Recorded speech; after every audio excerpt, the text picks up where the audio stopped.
ప్రెగ్నెన్సీలో growth scan చేయించుకున్నప్పుడు baby మెడ చుట్టూ సింగిల్ లూప్ ఆఫ్ కార్డన్ వచ్చిందా? అయితే కంగారు పడకండి. ఈ వీడియో చివరిదాకా చూడండి. హాయ్, ఐఎమ్ డాక్టర్ ఊహా శ్రీనివాస్, కన్సల్టెంట్ గైనకాలజిస్ట్, వీరా హాస్పిటల్స్, విశాఖపట్నం. యూజువల్ గా మీ బేబీ ఉమ్మనీరు మధ్యలో గర్భసంచిలో అలా తిరుగుతూ ఉంటుంది. ఈ ప్రాసెస్ లో కొన్నిసార్లు లూప్ అన్నది మెడ చుట్టూ చుట్టుకుంటుంది. కంగారు పడకండి. ఈ లూప్ అన్నది ఒక జెల్లీ లైక్ కుషన్ లాగా ఉంటుంది. సో దట్ ప్రెగ్నెన్సీలో ఈ లూప్ వల్ల మీకు గానీ మీ బేబీకి గానీ ఎటువంటి ఇష్యూస్ రావు. డెలివరీ టైంలో కొన్ని రేర్ కండిషన్స్ లో తల దిగుతున్నప్పుడు ఆ ప్రాసెస్ లో మెడ చుట్టూ పేగు గట్టిగా బిగుంచుకుని ఫీటల్ హార్ట్ రేట్ లో కొన్నిసార్లు డిప్స్ వస్తాయి. ఇలాంటి కండిషన్ లో ఎమర్జెన్సీగా సిజేరియన్ పడుతుంది. లేదంటే మెడ చుట్టూ పేగుంటే సిజేరియన్ సెక్షన్ చేయాల్సినంత అవసరం లేదు.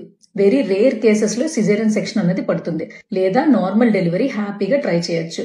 ఒక విషయం గుర్తుపెట్టుకోండి, మెడ చుట్టూ పేగున్నప్పుడు ప్రెగ్నెన్సీ పీరియడ్ లో బేబీ మూమెంట్స్ ని జాగ్రత్తగా గమనించుకోవాలి. డెలివరీ టైంలో ఫీటల్ హార్ట్ ని జాగ్రత్తగా మానిటర్ చేసుకోవాలి. ఇలాంటి ఇంపార్టెంట్ ఇన్ఫర్మేషన్ కోసం do follow my channel. Thank you.